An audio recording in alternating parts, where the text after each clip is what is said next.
So I have with me Mr. Lorne, former Assistant Secretary of State, Bureau of Democracy, Human Rights, and Labor. I am Lai Yu Leong for the Center of Presidential History, and today's date is December 10th, 2014.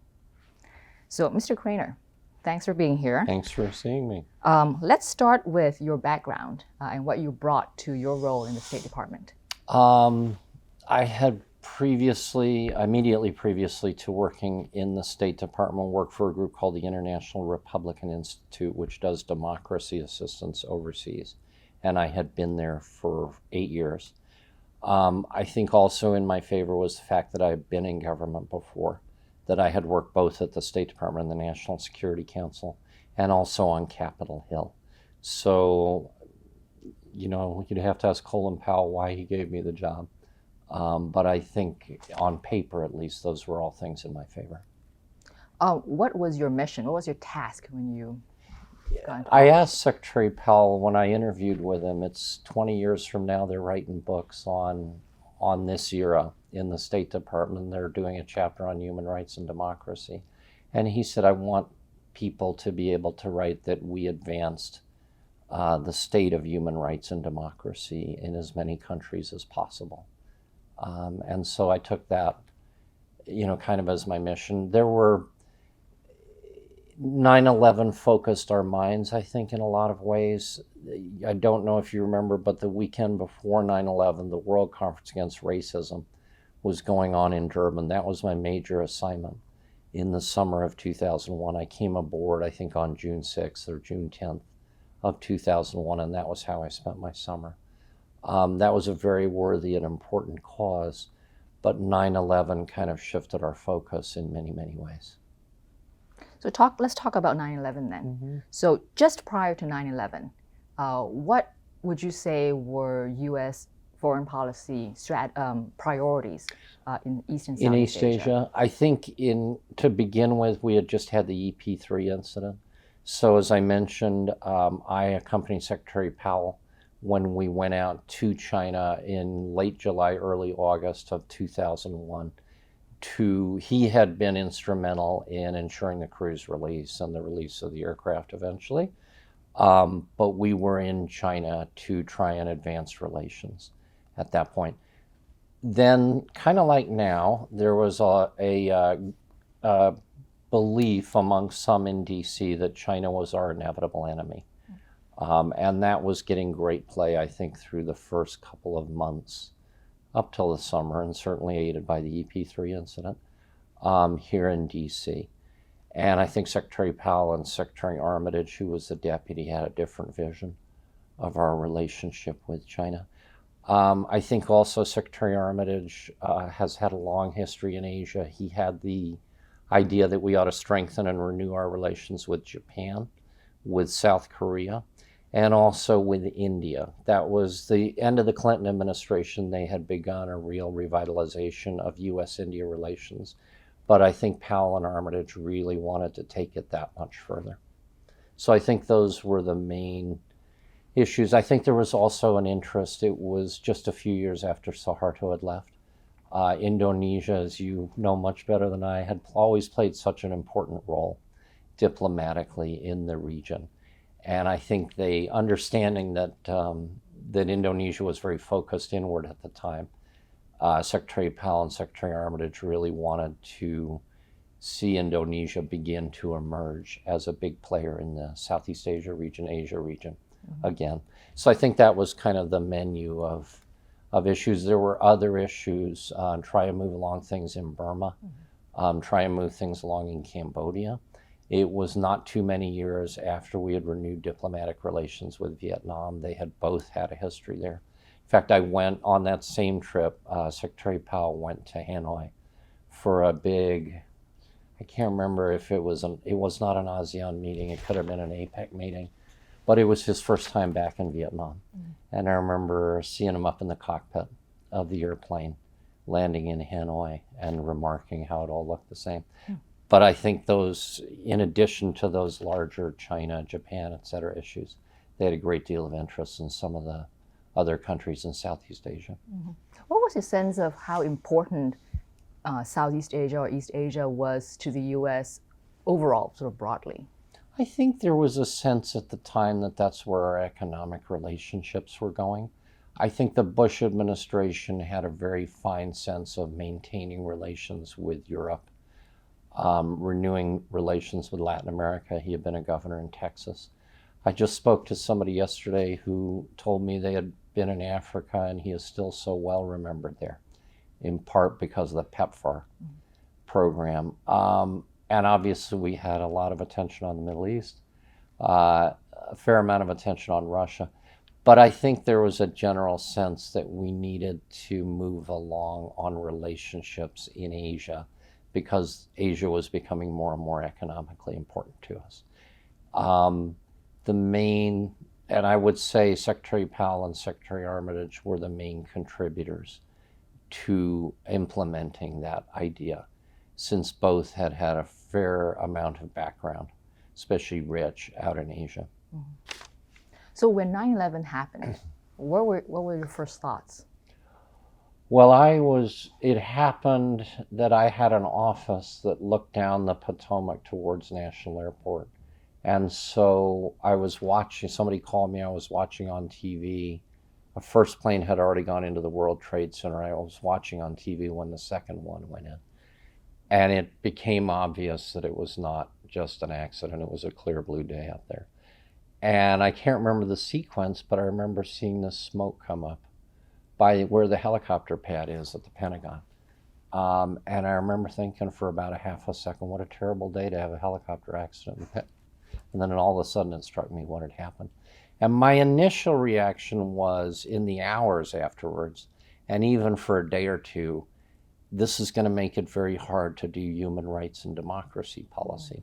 But I had read a lot about, especially the Carter and the Reagan administrations, when this whole effort in foreign policy was just beginning, and how Carter and especially Reagan were able to present the democratic model as an alternative to the communist model during the Cold War. For decades, we had done the opposite. If the Russians or the Soviets or others were trying to stir up trouble in a country, we would usually stand by the dictator, and we suffered for it, rightly so.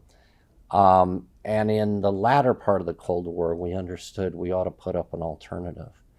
And so as people were talking about the appeal of radical, violent Islamic thought, it occurred to some of us that it's time to pull out that old playbook and see if in these countries in the Middle East that this system can be presented as an alternative, a system that would enable. I went through the backgrounds of the hijackers. I guess there were 19, I think. There wasn't a single one that was poor, that had come from a poor family. There was a fairly large number from Saudi Arabia, as I recall. And it struck me and a few others that if they had more to do at home, if there was a political process going on at home in which they could become involved, then maybe that would relieve their sense that they had to go around flying airplanes into buildings in the United States.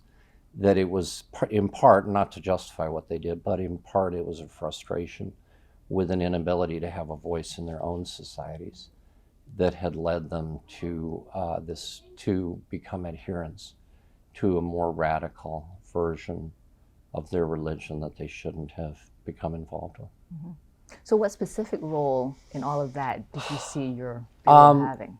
What we did a couple things. There was a late October 2001 speech that I gave at Heritage. And if you go read that, I'm talking about how how there was a widespread expectation that human rights and democracy would get knocked out of U.S. policy, that we would have to go at it hammer and tong with these terrorists. And people were talking about draining the swamp the whole time. And it was obvious to some of us that you couldn't drain the swamp by killing terrorists one by one, that the swamp itself had to change.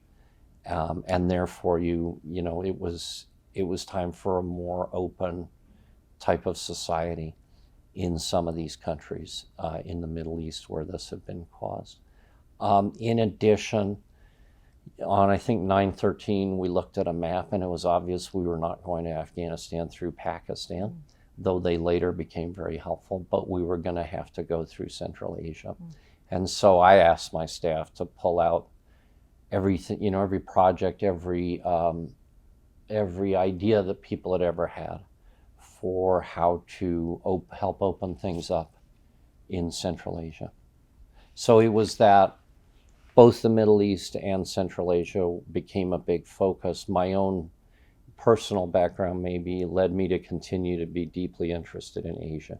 And so those three areas were kind of my big focus in the time I was there. Now, of course, President Bush then declared Asia, or Southeast Asia, the second front Yes. in the fight against terrorism.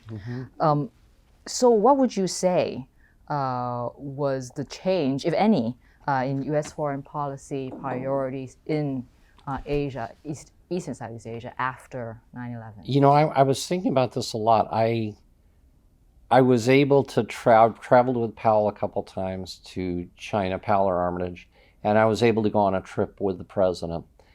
And it really struck me, whenever we hear a dictator is coming to the United States and the president is going to meet him, the State Department always says, or the secretary or whoever, well, it's a chance to express our concerns. And more often than not, those concerns are not expressed in the meetings. In the meetings I was in, the concerns were expressed, maybe not number one on the list, but number 2 or 3 on the list for sure. I sat in a meeting with President Bush and Jiang Zemin. 2/3 of the meeting, the president was talking about democracy and human rights issues.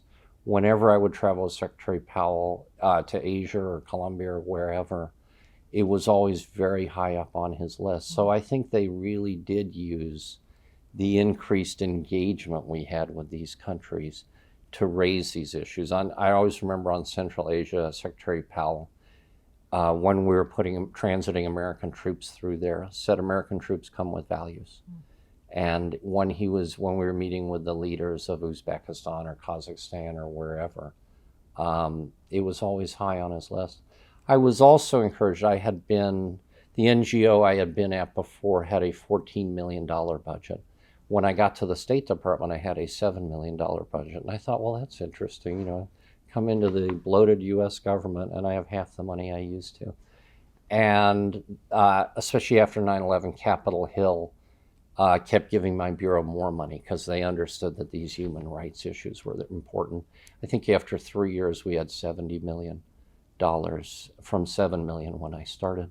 I mention that because we were able in places like Central Asia and China and a few other places, Middle East, to begin to implement very more hard-nosed democracy programming than it had existed there before. We had the first USG-funded democracy programs in China, working through US NGOs on things like village elections, legal reform, labor reform, journalism, et cetera, et cetera. The Middle Eastern programs before I got there were really, on human rights, frankly, a joke. Things like dredging a harbor in Egypt was called a democracy program. Better lighting in the streets was called a democracy program. And we were able to get more hard-edge programs going there. And in Central Asia, the same. It had frankly been neglected for many years. Places like Uzbekistan, Kazakhstan, Kyrgyzstan. Because I was getting this money and had a sense of these countries and a sense of the kind of programming that would work, we were able to do programming side by side with the diplomacy. And within the Bureau, this is to get really technical and arcane, but within the building, that Bureau was always disliked because it was the Bureau that moaned every year about countries. And it kind of had its day in the sun once a year when it came out with this human rights report. One day of the year, that was it. And what we did was say we got to be on the job more than one day a year. And so I was able to use this funding to get closer to regional bureaus, which have always been kind of the kings of the hill at the State Department. And instead of just moaning at them and complaining, which I continued to do, I was also able to say, I have a sense of how to solve some of the problems that are occurring in the countries you're dealing with. And by the way, I have the money to do it. So if you would like, if you'd like some help on these issues, I'm happy to help. And with a lot of bureaus that had traditionally been very resistant, that was very, very helpful. Yeah, I was actually going to ask you more about that. Yeah. Can you talk a little bit more about the sort of inner workings between these bureaus? I mean, was it hard, in terms of their priorities versus your priorities? No, I think they, a lot of politicals come into the State Department or other places without a long background on foreign policy or whatever. I think maybe I had longer than most. I had worked there before, so I kind of had a sense about how the building worked. I had dealt with nominees. I was the Legislative Affairs Deputy Assistant Secretary for the Senate, so my job was to help, part of my job was to help nominees get through the confirmation process. I helped over 300. So when I got back, a lot of those people were still around and remembered how I had dealt on issues. I'd also had a more policy-oriented job dealing with Asia. I had worked very closely with the Asia Bureau under Baker, and in that administration, Brent Scowcroft kind of took the lead on Asia. But there was a guy named Bob Kimmett, who was the Undersecretary for Political Affairs, who was very interested in Asia, and he kind of handled that account for Baker. And I worked very, very closely with the Asia Bureau on the rapprochement with Vietnam, Cambodia peace process, Burma, some other issues, as a legislative affairs guy. And then I moved over to state, or to NSC, dealing with those issues on a day-to-day basis. So I think I kind of came back to the building in '01 with a reputation of this guy, he's not some dummy political, that he actually has a sense of what's going on and he knows the State Department. So when I was able to approach people creatively instead of complainingly, and say, you have to go to the Hill and testify at these hearings, and those people on the Hill are going to beat up on you on human rights and democracy in your countries, but wouldn't you like to have a few good things to cite the next time you go to the Hill? And so, for example, in Kyrgyzstan, the son of the president owned the only printing press in the country, and on certain days, newspapers would just not get printed in Kyrgyzstan, and that was it.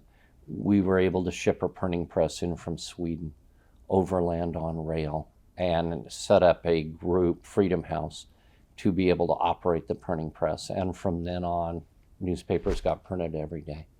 We were able in Uzbekistan to set up a legal human rights clinic at Tashkent University to be able to provide kind of a safe house for dissidents to come in and read about what was going on in the outside world. These kind of projects, and then like I said, in China, legal reform, electoral reform, et cetera, et cetera. But those kind of projects, I think, to an assistant secretary who has to deal with a broad array of subjects, security, trade, military issues, et cetera, et cetera, et cetera, and human rights. It was helpful. They looked at it as, okay, good, that's helpful to them to be able to say they were doing something. And I think the programs were done skillfully enough that they were actually achieving things within the country without exploding in the face of the assistant secretaries.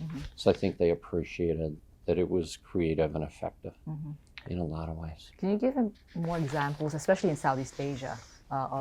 Southeast Asia we dealt less with. We had this focus when I first started the fund because there was no Middle East democracy program, as I said. So I went to the Hill and I said, if you give me money, here's what I'm going to spend it on. I'm going to spend it on Middle East, Central Asia, and China, and that's it. And then over the years, I would come back and say a little bit more for this, a little bit more for that.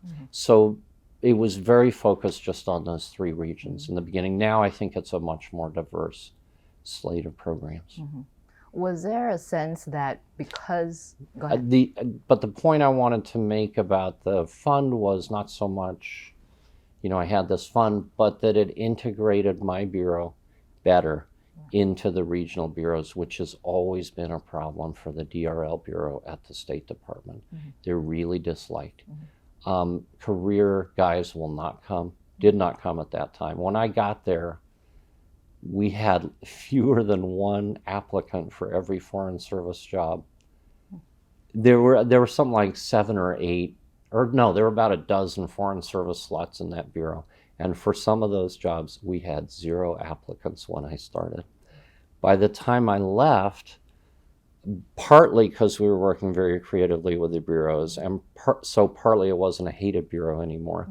But also I had some great Foreign Service deputies, Michael Parmley, Mike Kozak, who helped me understand the Foreign Service promotion process and how it worked and what you needed to say, and that it was really helpful if I got on the phone with an ambassador and talked for one of my Foreign Service guys saying, I know you're looking at 5 candidates for a DCM in that embassy.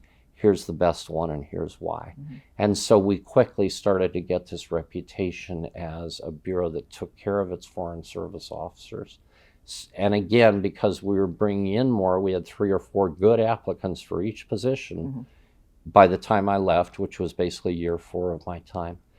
Again, they knew a lot of people in their home geographic bureaus, and so they were able to work well with those geographic bureaus. So my point is how hard we tried, and we accomplished a fair bit of integrating that bureau with the regional bureaus, and that was really, really important for us to not just be regarded as the moaners down the hall. Would it be right to understand that, at the beginning you had said how Secretary Powell and Armitage, and of course the president himself, had sort of begun to emphasize democracy in relations with these various countries. And yet it sounds to me from what you just said that maybe the regional bureaus were not so much buying into that, at least at the beginning. Would that be correct? Sure. I mean, look at, I think it was President Bush who said in his 6th or 7th year on democracy that he often felt like a dissident in his own government. That it's one of the skills you have to have in government, and it's something that not every administration has figured out. You can have a president who is wonderful at giving speeches, but the president giving a speech does not the policy make. The policy, that's about 40% of making policy, because the bureaucracy has its own ideas, sometimes for good reason. But if you want to see the policies that the president has enunciated implemented, then you have to have some skill in working in the bureaucracy. And there were, again, many, many good guys. Elliot Abrams was brilliant at this, probably the most effective guy who ever had my job. But that was part of the issue was, yes, the president was interested, and that helped enormously. And it helped enormously that Colin Powell was interested. But I could not just assume because they had given a speech or made these pronouncements that everybody was going to go, yes, sir. This is not the military, this is the Foreign Service. So I knew part of my job was, yes, in a way I had a license. And as I mentioned before, and I'd like to talk about again, I felt I had the easiest time there because my superiors were really interested in this topic. But I also recognized that if I was going to be able to take full advantage of that to help advance human rights and democracy, I had to get along with the regional bureaus. That a contentious butting heads relationship, which is what that bureau classically had, was going to waste that advantage that I had been given by the president and the Secretary of State. That part of my job was to get along well with others. What were their priorities from what you could see? The president? No, the bureau. Oh, no, and you have to understand this again at the State Department. They're dealing every day, their writ as they see it is to have good relations with a country, whether the country is good, bad, or ugly. And so the more skillful ones realize you can do both of these things at once. As Mark Grossman used to say, who's number 3, we can walk and chew gum at the same time. You can keep up good relationships with a country and use those good relationships to raise some of these issues and other issues that can be contentious. But you have to be skillful to do that. And there are many skillful people at the State Department. There are some who are not so skillful.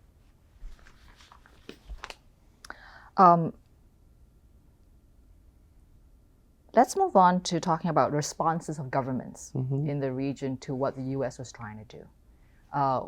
First of all, what was their reaction, initial reaction to the declaration of the war on terror and the wars in Afghanistan and in Iraq? I think a lot of them honestly looked very sympathetically on us in the beginning. It was, I think around the world there was this reaction of goodness, you know, the United States isn't perfect and it's gone through these things, but that's pretty bad what they just went through. Mm-hmm. And I think from a lot of governments, including in Asia, there was a very sympathetic response to what we have been through. I think it changed the tenor. I mentioned that there had been this drum beating early in the administration from some on the outside, that we were on this inevitable course to conflict with China. And of course the EP3 incident, which was Chinese fault, only underlined that. But I think after 9/11, there was an understanding on our side, well, we have, you know, maybe one day we will have a conflict with China, but right now we have a conflict here. And I think the Chinese looked and thought this may be a time to better our relationship with the United States. And I think you got that from a lot of governments in the region. And I think we were all very gratified by it. Mm-hmm. Was that the case in Southeast Asia specifically as well? Yeah, I think so. I mean, I think from governments in the region like Thailand, like Indonesia, it was initially it was the same response of a great deal of sympathy. Mm-hmm.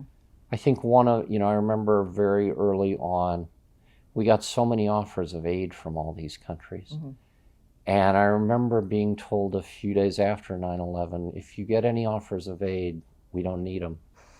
And I just thought, yeah, I lived overseas when I was a kid, and I had the advantage of seeing the U.S. through a foreign prism. And we are the most powerful country in the world, and it may have been that we actually didn't need any of that stuff. But it wouldn't have hurt us to just say, that's really nice, thank you. We'll take that dog team that the Israelis are offering us to go look through wreckage, to find it wouldn't have hurt us to just have a little bit of humility. And just say, that's really nice, thank you so much, we really appreciate it, that's a good thing. And in retrospect, I wish we had done that. So that wasn't done? No, we were all told, if you get any offers of assistance, we don't need them, which was really interesting. I understand that President Megawati from Indonesia came shortly after 9/11 happened. Of course, she was the leader of the world's largest Muslim we had country. the UNGA. The UNGA, remember, UNGA was delayed a little bit. As I recall, it was delayed into October. And I believe she came to the UNGA meeting. Right. Yeah. Do you remember specifically, did your bureau have any role in that visit? No, not in her visit, no. But again, I know a lot of those leaders went down to the 9/11 site. I went down, I was part of the group that was up at UNGA for the U.S., and I went down with President Bush to that site. I'll never forget, we were on the FDR freeway, which had been completely clear of cars, so we were able to move from midtown to downtown in about 10 minutes, which I'll never do again. But it was a really eerie, it was almost like a science fiction movie down there. There was still some smoke and steam rising. Everything was caked in this kind of reddish gray dust. And I had a friend who had lived a block from the World Trade Center. Whenever I would go stay at his house, out of his kitchen window, I could see the World Trade Center. So I knew that area quite well. And because it was all covered in this dust, and it was a dark and gloomy day, but it was really hard to get your fix on where you were. And I imagine any foreign leader just looked and said, this has happened to the United States. This is really unbelievable. So that's what I mean in the beginning. I think we got a lot of sympathy. So as time went on, did that change?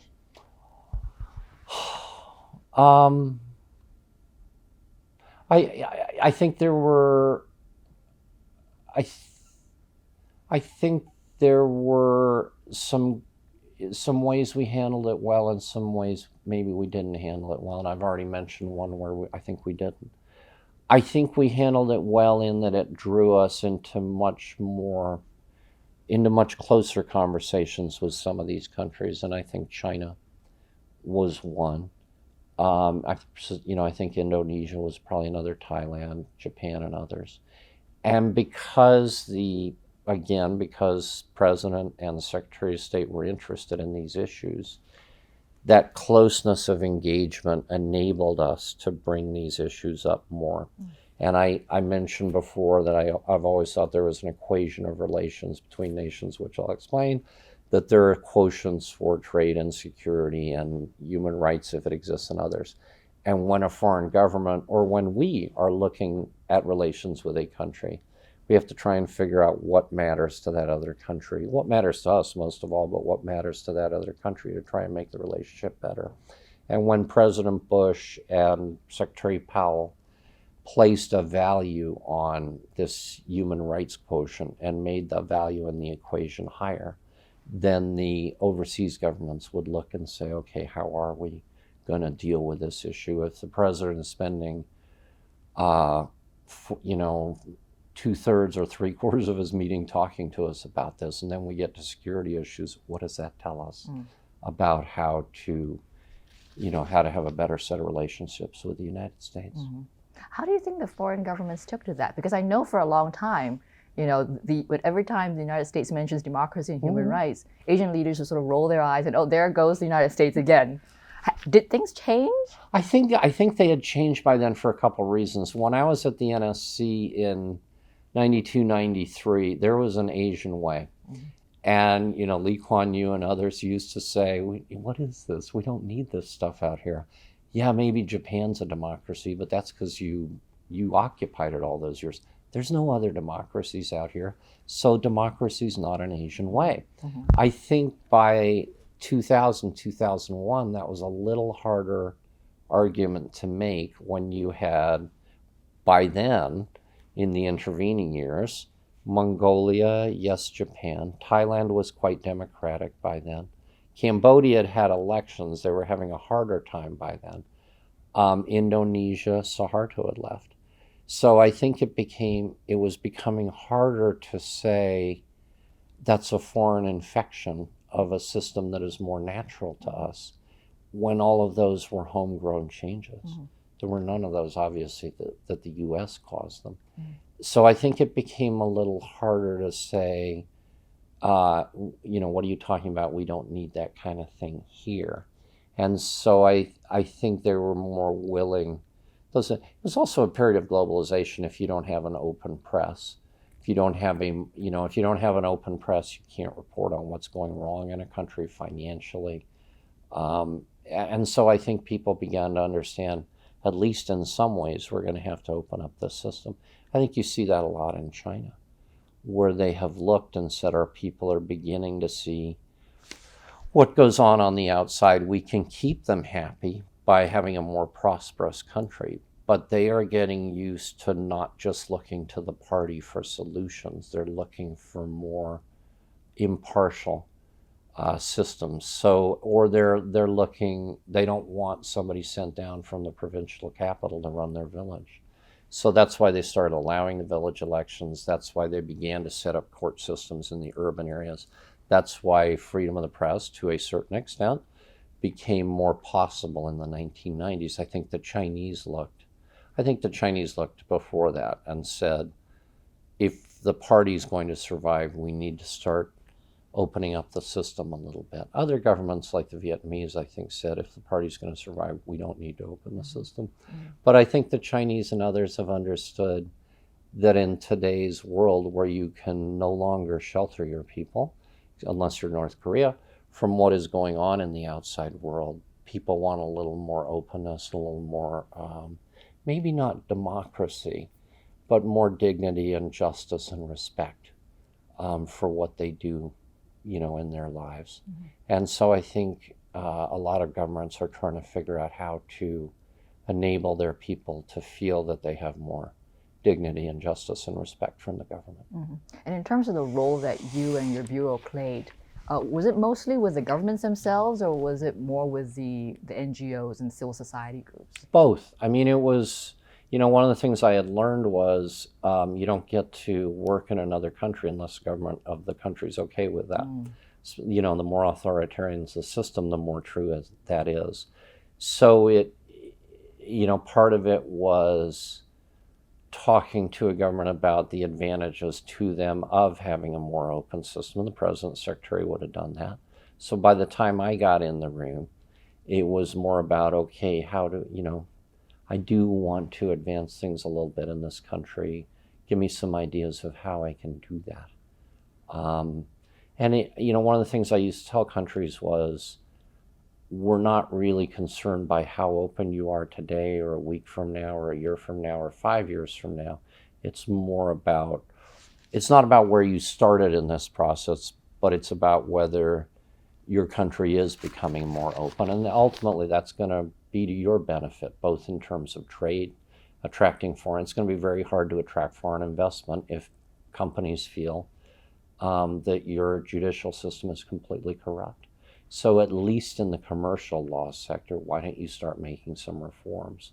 In this more interconnected global world, you're going to be left behind if you don't. I think that's what ultimately happened in Burma, was part of what ultimately happened. The new government in Burma 3 or 4 years ago finally started traveling abroad, and they realized we're being left behind. We look like we're in the 1960s, and it's 50 years on. There are certain things people expect of us if we're going to join the outside world, so maybe we ought to start thinking about doing those. But I think the idea of being left behind economically has had a great deal to do with governments allowing more openness in their societies. Did these governments make a connection, like the U.S. did, between terrorism and repression as well? I think some of them came to. I think most of them thought we can jail these people, or we can keep them out of the country. We can make sure they go off to Iraq or Afghanistan or wherever. But I think the more sophisticated ones started to think, this is not going to end well unless we figure out how to deal with this. In these even the Tunisians under Ben Ali, I remember talking to them about the prison system, and how brutal it was inside, and how we knew that, and how they had to start reforming it. And even Ben Ali himself had a feeling, he never acted on it, but he had a feeling that something was going on in his country that maybe he didn't understand very well. And I think he wanted to understand it more. I think the Chinese, I'm not sure they've yet gotten that message at all when they're dealing, for example, with the Uyghurs. I don't think they've gotten that at all. And that became a great deal of a point of discussion. They would look at us and say, you have Al-Qaeda and we have the Uyghurs. And we would look and say, this is completely different. There is no analogy. 99.9% of the Uyghurs are peaceful. There are some who want more autonomy, people like Rabia Kadir, and it's because you don't act on those impulses or those desires that you're going to drive more and more people to be Uyghur terrorists. And I got the opportunity to go out, again, taking advantage of the President and Secretary of State. The Chinese said to me, we were having our second human rights dialogue in December of 2002. And they said, would you like to give a speech somewhere in the country about democracy? And I was allowed to give one at a university in Beijing, but they said anywhere else. And I said, I'd love to go to Urumqi and do the same kind of talk. And I gave a very forthright talk out there about, not justifying terrorism, but saying one of the contributing causes is a very repressive system. And I had a feeling the speech would leak out of the small audience I was allowed to give it to, and I heard that it did afterwards. But again, I was impressed that the Chinese would listen and let somebody do that. They never acted on it, I thought, in ways that would benefit them or the Uyghurs. But it was interesting to me that they, again, I think because I came in with this backing from the President and Secretary, that they would look and say, okay, we gotta deal with them on this issue.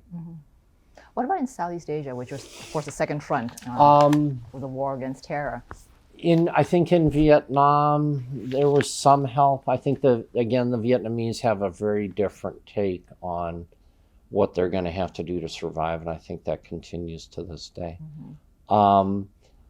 I think in Cambodia they would listen, but I think they understood they weren't as big a concern to us as some other countries. Mm-hmm. Burma remained very, very tough in the years I was there. Mm-hmm. I think Malaysia remained difficult. I think the Indonesians started to understand because they had been through their own revolution, not just domestically, which I think was really important to them. And I think, they very wisely gave up Timor-Leste early on, saying this is just a problem we don't want, under Habibie, I believe, right? Mm-hmm. But I think they also understood that vis-a-vis the Middle East, they had a role to play in that some of the best thinking on Islam, as well as some of the worst thinking on Islam, worst writing and thinking, was coming out of Indonesia.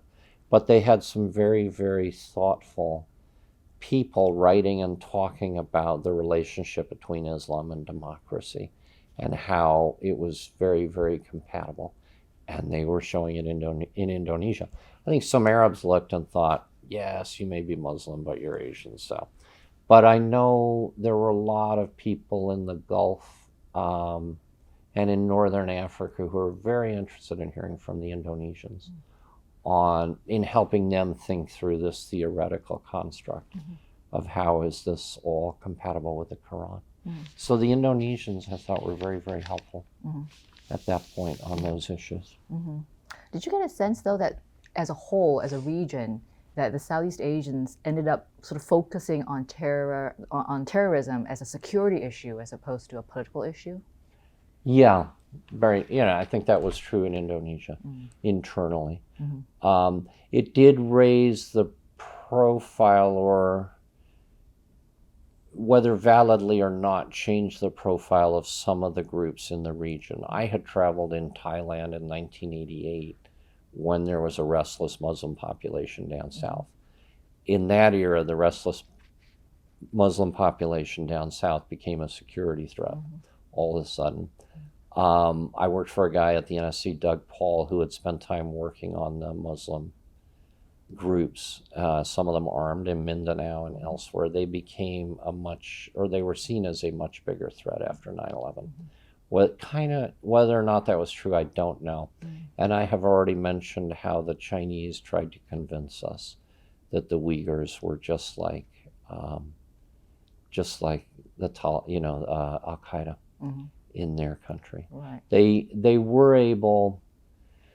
At one point, they asked us to list and to help them list with the UN 2 Uyghur groups as being terrorist groups. And we looked into one. It was called ETIM.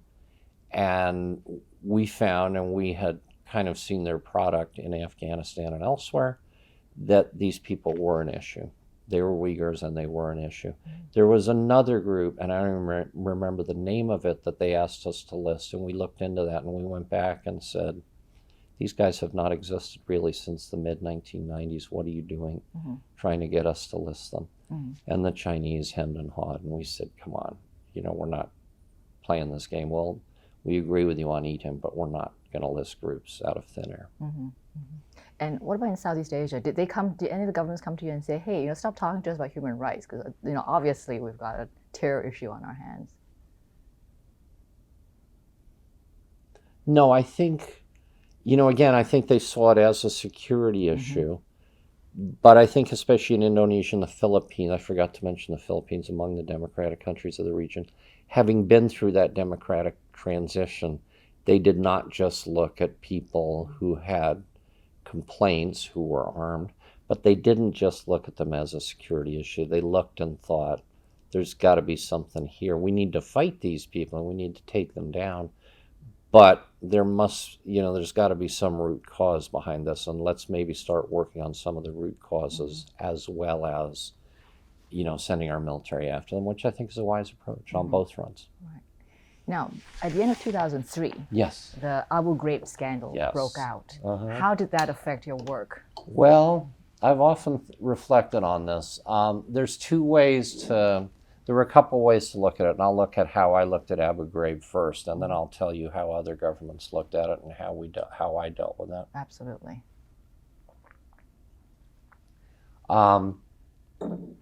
My father had been in the military. He had been in Vietnam. He'd been in Vietnam for a long time. He'd actually been in prison in Vietnam in Hanoi for many years.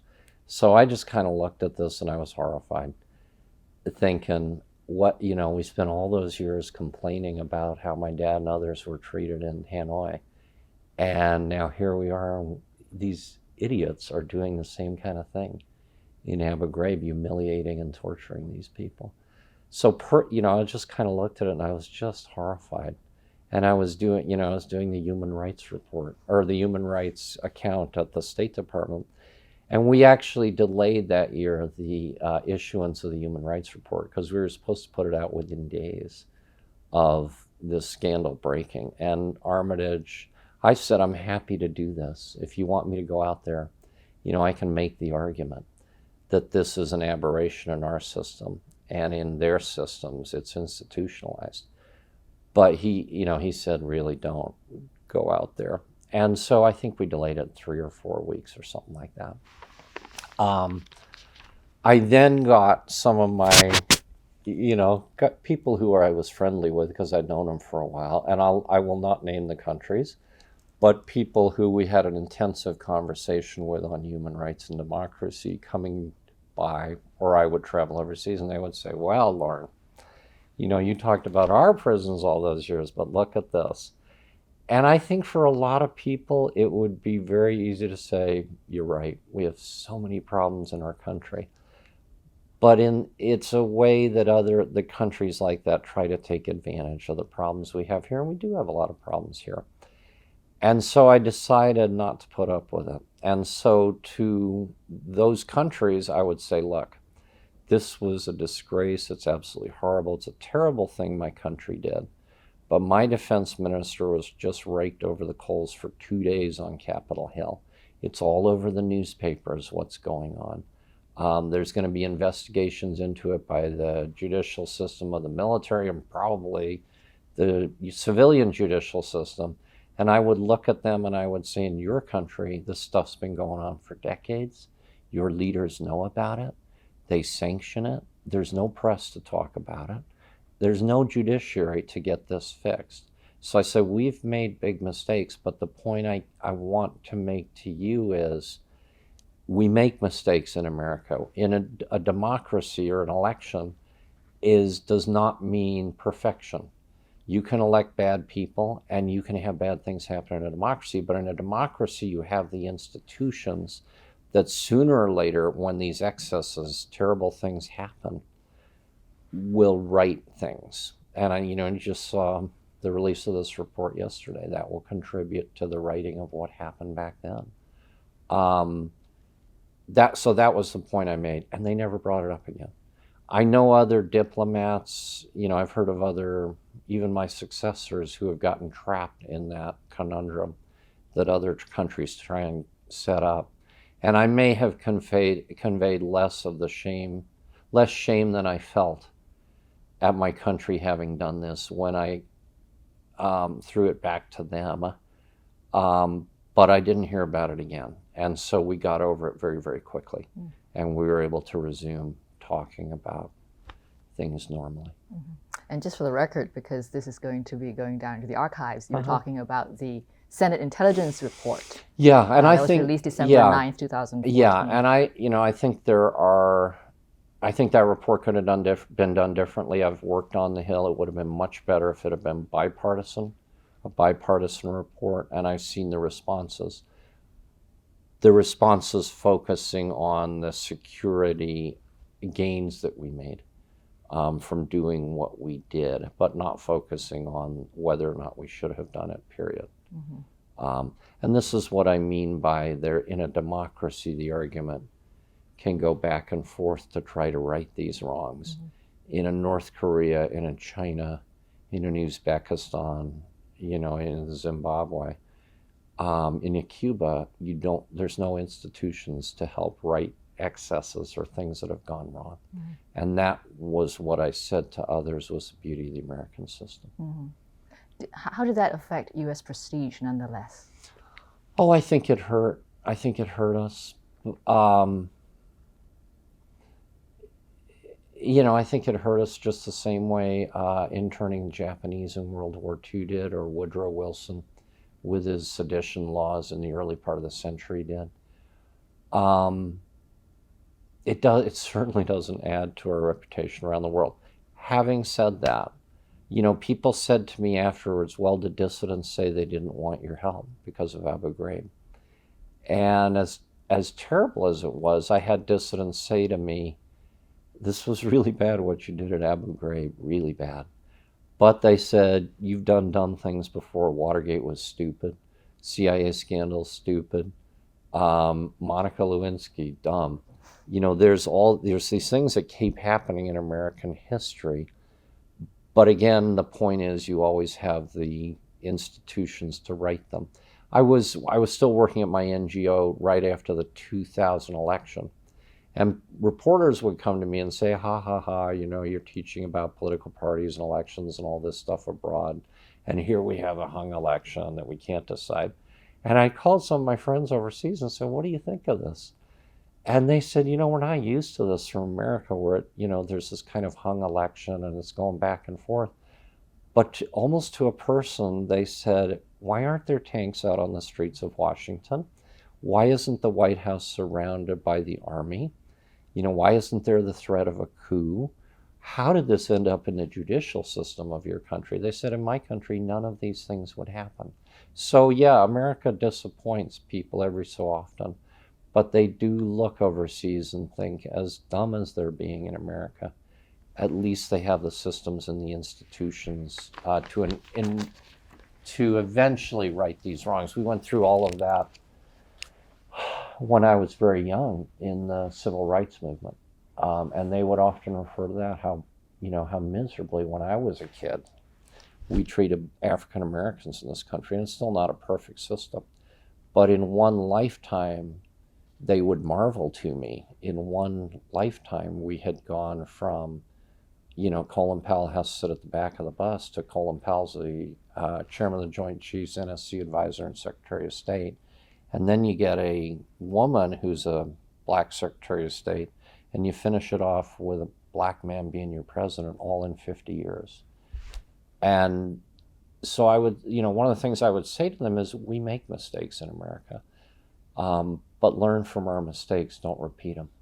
Learn from our stupidity. And that's what Condi Rice and Colin Powell often used to say about their lives in America, that we made mistakes, but you should not feel obligated to repeat them overseas. If you have the system of institutions of an independent judiciary and a legislature, you don't have to copy our system exactly. We didn't, there's a parliamentary system in other countries. But the point is there's an institutional way to right wrongs. And that's what democracy is really about. It's not about one person or one election or that kind of thing. Now, despite what you've said about the president and the various secretaries and the very senior level administration officials going abroad and talking about democracy and political reform and so on, a lot of the scholarship that's been written about that period nonetheless says that the U.S. sort of lost its focus on human rights, lost its focus on political reform because of this focus on counterterrorism. What would be your direct response to that? I don't think that's true at all. I think you can make the argument that things like Abu Ghraib and the torture detracted from our ability to talk about these issues. I think that's a fair argument. And especially if you're self-conscious about it and feel obligated to spend the whole day apologizing for it, that can happen. It can take your focus off. My experience was that leaving that aside, and I think that was a problem. It was detrimental to us. But leaving that aside, that because the president and both secretaries of state were very, very focused on this issue, that it was at the forefront of U.S. policy at that time. And I think you can point to a number of countries where it achieved tangible results then.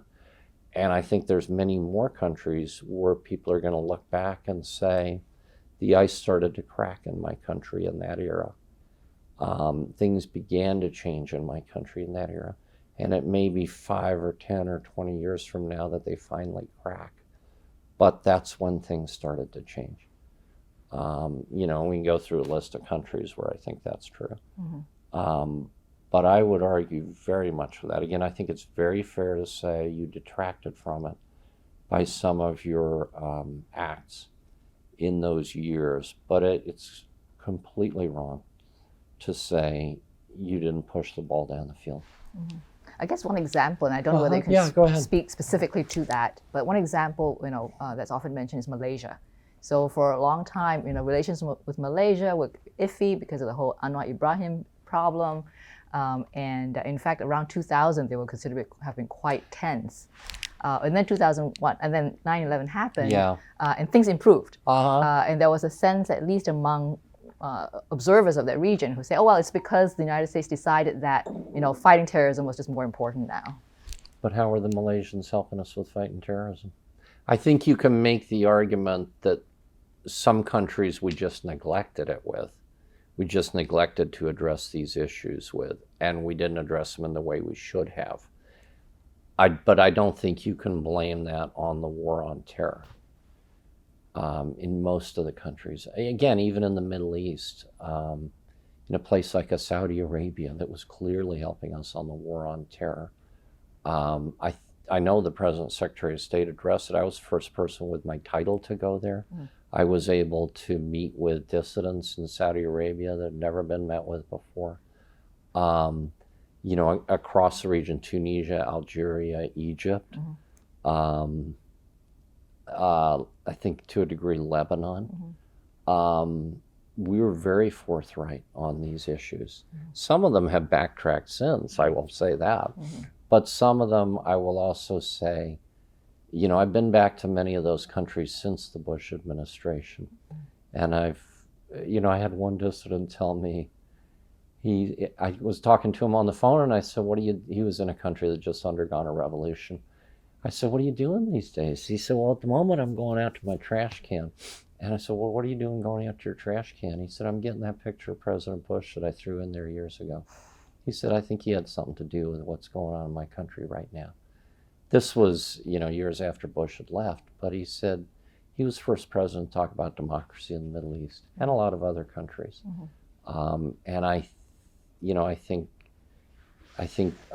objective history will in some countries like a Georgia, it happened on his watch, or a Ukraine, it happened on his watch.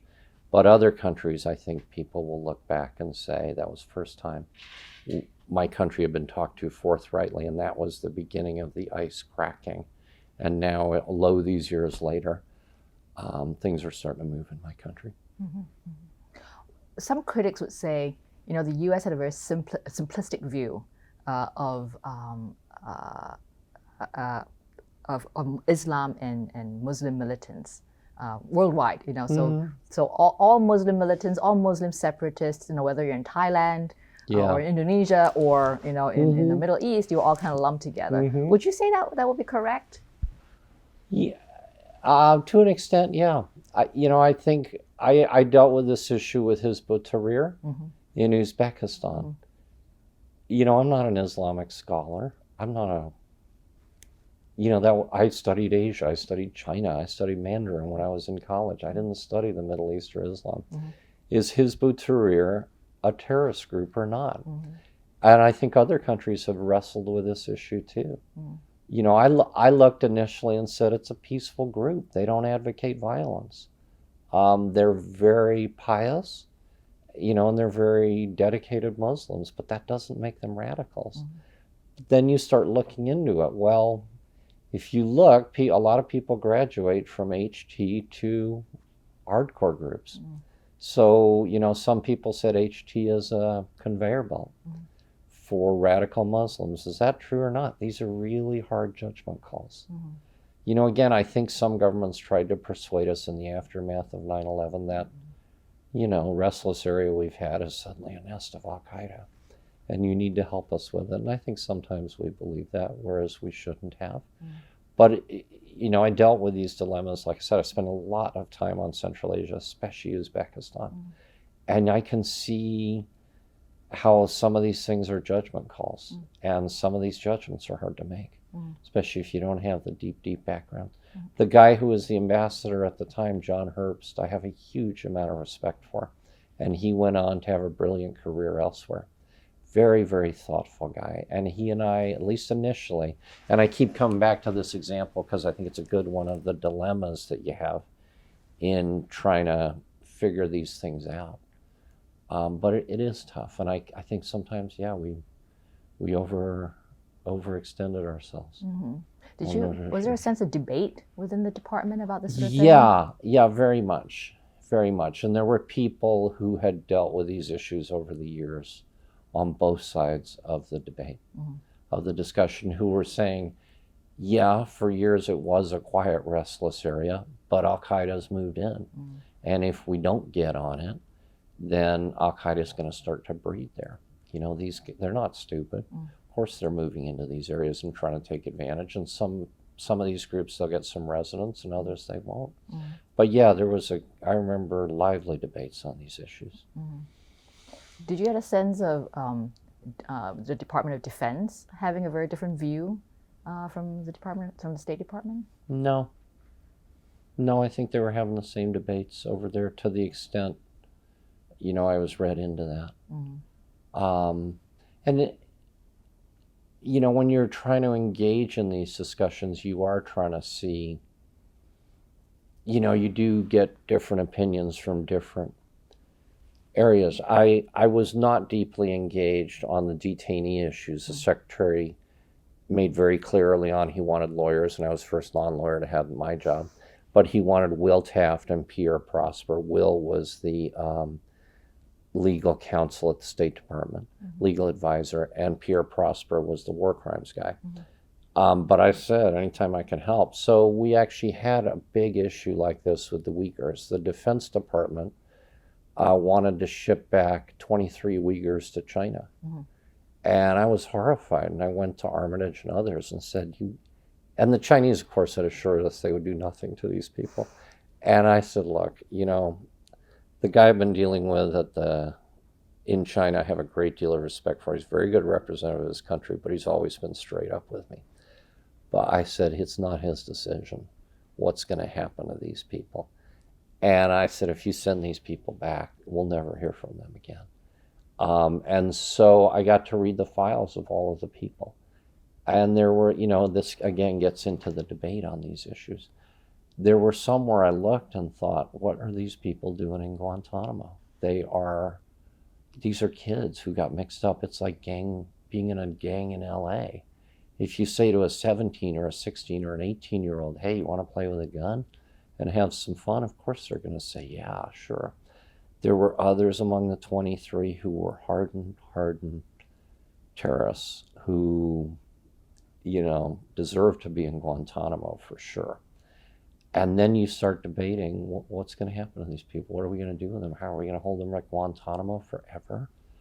Or should we let some of the kids go? And then you know, there were some people, Amnesty International early on said, everybody in Guantanamo, if they can't be convicted by a court, should be given a green card. Well, you can imagine the citizens of New York City if they were told, well, we couldn't get a conviction against this guy because we didn't have the evidence. Now we're going to give him a green card and he's going to be living in Manhattan. But there was still an issue of what are you going to do with these people? So we would go to other countries on some of these 23 and we would say, would you take them? And they would look at us and say, well, why won't you take them if they're no threat? So there's a lot of, you know, when you get into the reality of dealing with this stuff, there's a lot of debate and a lot of discussion. And people have reasonably held views. I didn't always agree with them, but you can see how people would arrive at the views that they had. And there was a lot of discussion about that. Now, with the Senate intelligence report yesterday, you know, it came out that there were certain sites in Asia, Thailand specifically, and of course Afghanistan as well, that were so-called dark sites. Do you know if anybody in the State Department might have had some inkling as to what was going on? I don't. I mentioned that At one point, my bureau was looking into the drug killings in Thailand in 03, 04, in that period. And it was clear to us that if Thaksin wasn't directly ordering this stuff, that a lot of his people were deeply engaged. This was a program basically to wipe out the drug dealers in Thailand, which, drug dealing's a really bad thing, but that's supposed to go in front of a court, not in front of a gun. And so I was pushing and pushing, basically until I left, to have us get onto the Thai government about this. And I couldn't get any movement out of the guy at the Asia Bureau that was dealing with this. And I've never asked him, I'm not in touch with him anymore. But I didn't discover till years afterwards that we had a black site in Thailand, and I've always wondered if that had something to do with it. Mm-hmm. That the Thai government had done us this big favor, and so we weren't going to push them on these human rights issues. Why would it have in Thailand, do you know? No idea. I was, some of the countries that I've heard of, I could imagine why we would have asked and why they would have said yes. Thailand kind of mystified me. So you left this particular office in 2004. Yes. When you left, if you were to look back at it now, what would you say, what were the achievements of those 4 years? Again, I think you have to give a lot of credit to President Bush and Secretary Powell. For every president since Jimmy Carter, including Jimmy Carter, has made this issue important to them. Some, it's been more important, like Carter and Reagan, I would say, were more animated. I have enormous respect for President Bush 41. I worked for him and Jim Baker. I think it was less of an emphasis there and in the Clinton administration and in the Obama administration. Though in Bush 41, we were dealing with aid to the former Soviet countries in Central Europe, and it was the first time AID really got involved in democracy building. But every president has more or less made this an issue. I think President Bush more made it an issue. It wasn't just in front of the TV cameras in the US. I got to see him with foreign leaders doing this, and I certainly got to see the same from Secretary Powell. And there are some obvious, like I mentioned, changes that occurred on their watch, but I think places like Colombia, Georgia, Ukraine, as long as it's taking, are much better off. I do believe that it's intriguing to me that some of these Middle Eastern civilizations have existed for 5,000 years, some of them, without having any, without being very open systems, and all of a sudden, within a few years after President Bush makes this big push, things start to happen. I don't believe that's coincidental. He doesn't deserve the credit for it. The people in the country do. But I think history, objectively looked at, will say that he contributed to that. But I think that generally on my issues, yes, there was how we, Abu Ghraib, the report that came out yesterday, et cetera, had detracted from our efforts to push those issues. But I think they deserve a lot of credit for being very steadfast and pushing them during the administration, especially, I think, in the first term. So in 2004, when President Bush got reelected, in his second inaugural address, he made a major speech, obviously, that referred to a freedom agenda, or people have referred to it as a freedom agenda.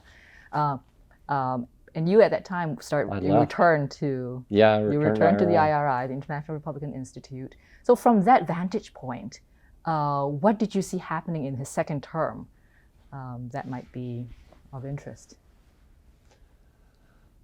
I think early on they were delivering on that speech. I think the Palestinian elections really got to them. I think some of the events in Egypt got to them. I sometimes think that we talked less and did more in the first term. And in the second term, there was more talk and doing a little less, especially after the 2006 Palestinian elections. I think some people started saying this isn't, if this isn't going perfectly all the time, then maybe we shouldn't be doing it. And I know, I also, one of the issues, because I got to chair a group for Secretary Rice about democracy promotion. One of the points we made was you're not configuring the institutions to deliver on the president's promises. There's enormous resistance over at AID to this agenda. There's still some resistance here at state, and institutionally you're not dealing with that. And I think we were more successful in the Bush administration in dealing with it than the Obama administration has been. But it is certainly the case that a presidential speech does not make a policy, that you have to make sure whatever the president says in his speeches, as long as Congress agrees with it, is, by and large, is implemented. And I think we were somewhat skilled in the Bush administration at doing that. I think this administration's been less skilled at doing that, at delivering on presidential speeches. But that's part of being in power. And I think, again, in the first term, we were a little more successful at that than a good part of the second term. Would you say that in terms of Asia policy, at least, there was a reset back to the focus on economics and trade in Asia, in the second term? I think there was more intense focus on that just by the nature of the fact that we were having more economic relations. I know that the president kept up his, talking to foreign leaders about it, because I would hear about it all the time. He was always meeting with dissidents back here, and I would hear that on his foreign trips he would raise these issues. So, but I think it was more a natural thing just by dint of the fact that it was 6 years on and more of our trade and economic issues were moving out there. What was, if you could do it all over again, what do you think could have been done better, or it could have been done better? Again, separating the two things out, in the first term, and it's not because I was there the first term, but I think maybe, one of the dilemmas you have on these issues is people only think you're working on human rights if you go out and talk about it at a press conference. And the truth of the matter is that really irritates a lot of governments. And I have a lot of friends in the human rights movement, and sometimes I would do that. Like I did it in Tunisia when I came out of Tunisia, or I would do it in other places. Sometimes I wouldn't.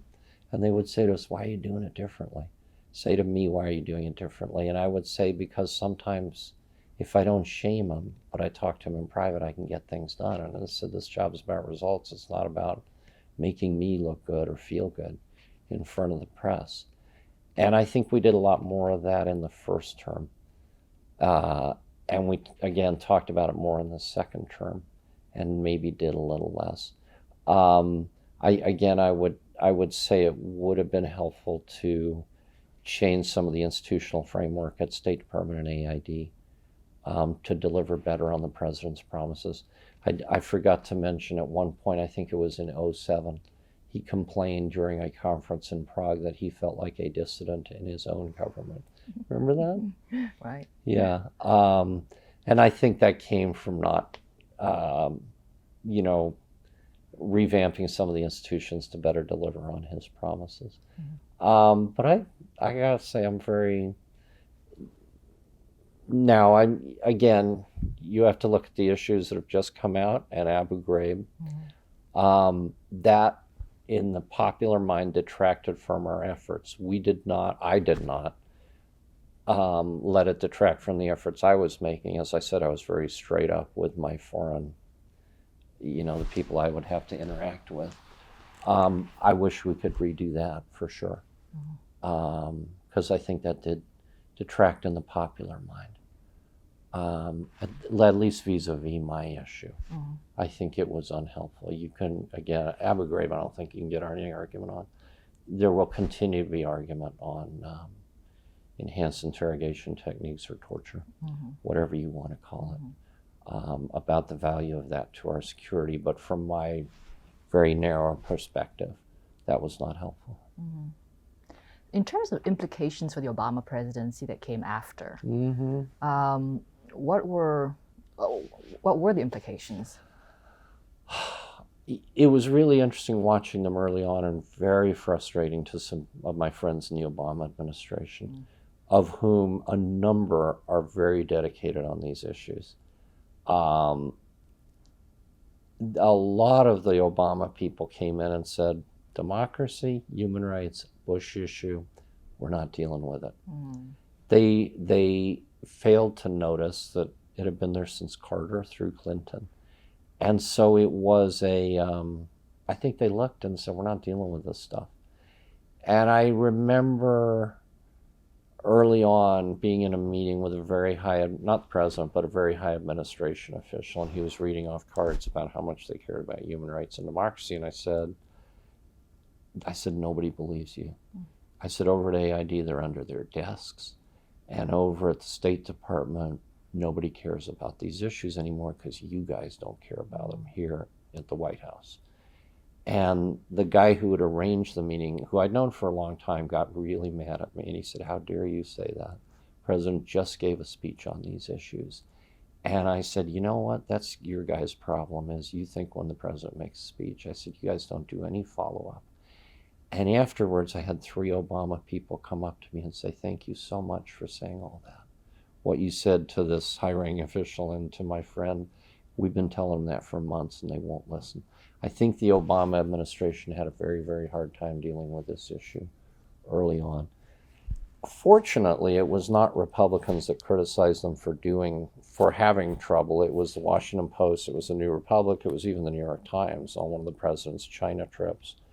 And so I think that criticism, New York Review of Books, that criticism began to get through to them, and they began to realize this is supposed to be part of American foreign policy, and we need to make it part of American foreign policy. I think especially Secretary Clinton, that really got through to her because she had a history, especially on women's issues.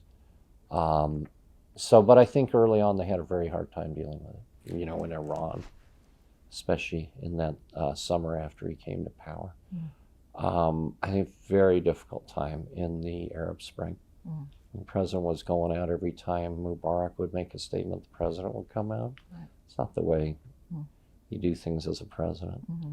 And in a way, I think they've continued to have a hard time. I remember I was doing legislative affairs for Baker, and I came back from the Hill.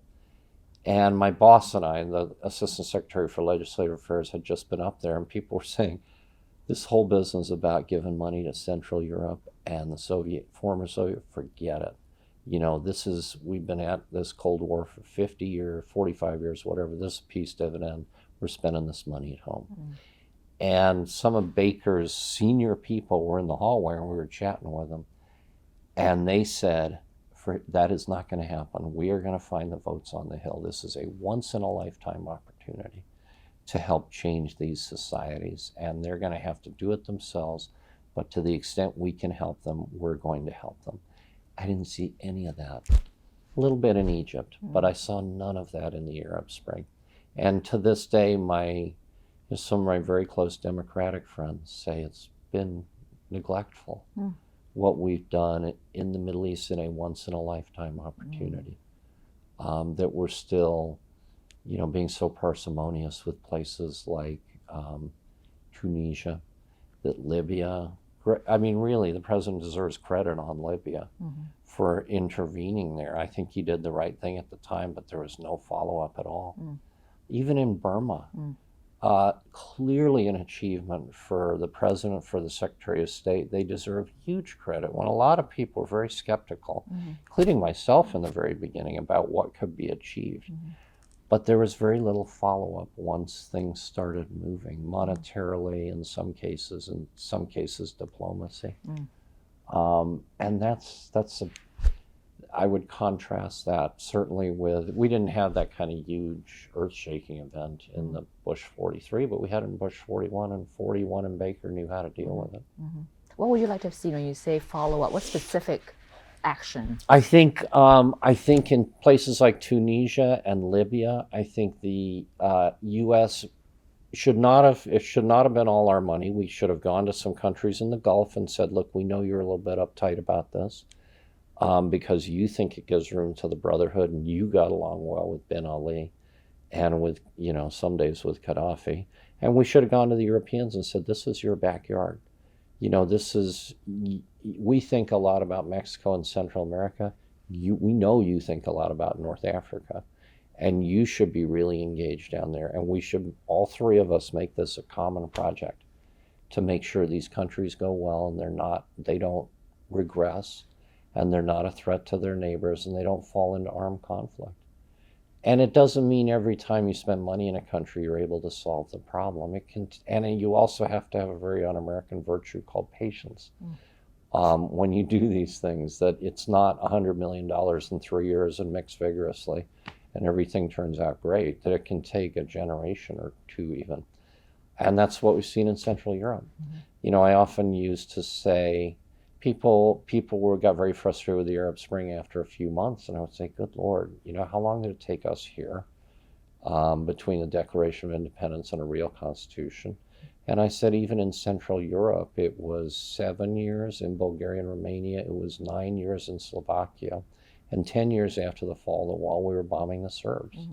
So don't say, oh, this is boring, it's not fun anymore, it's been a year, these guys don't have it straight.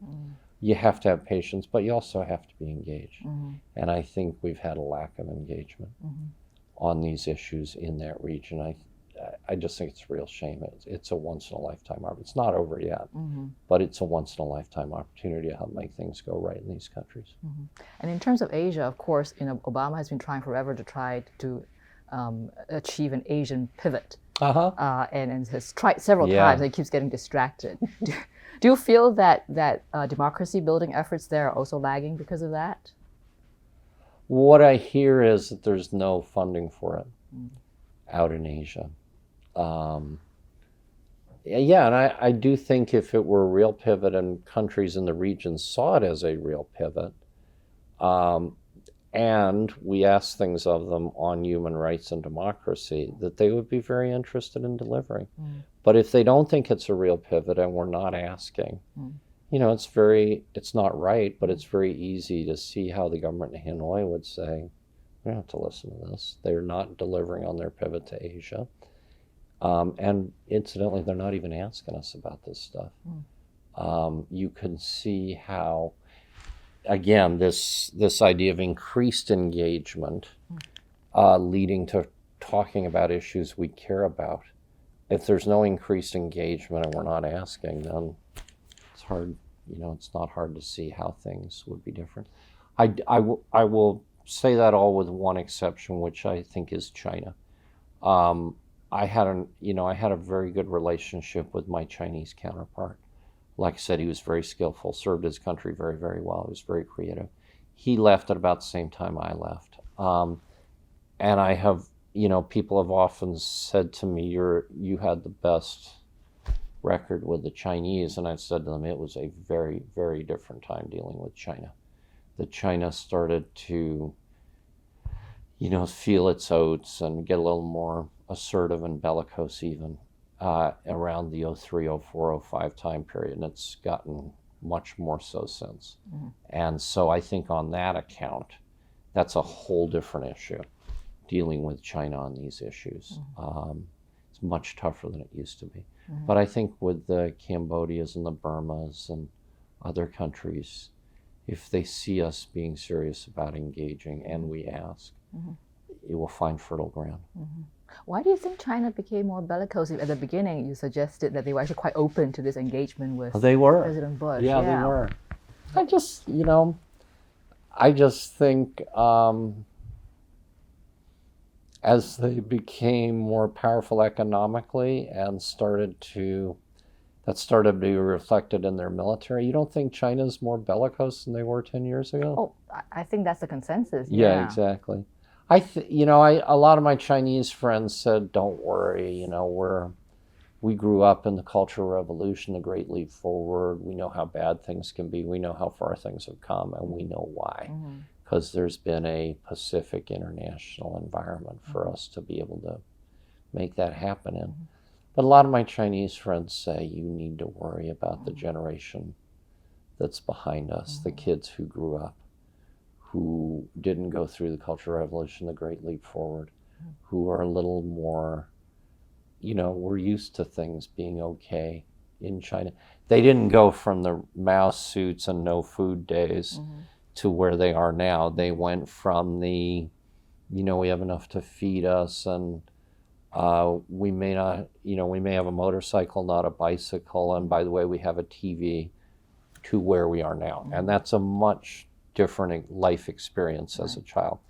I saw it when I was in, first meeting I had at the Chinese Foreign Ministry when I worked for Powell. I was the youngest guy in the room. I was like 41 years old. I went back about 5 or 6 years later, and everybody was my age that was in the room. There was a whole new generation that came into the Chinese diplomatic corps, very skillful, by the way, very sophisticated. A lot of them had been to school overseas, but a lot more aware of China's position in the world than their elders. And so then the elders would always say to me, and they're all only children as well.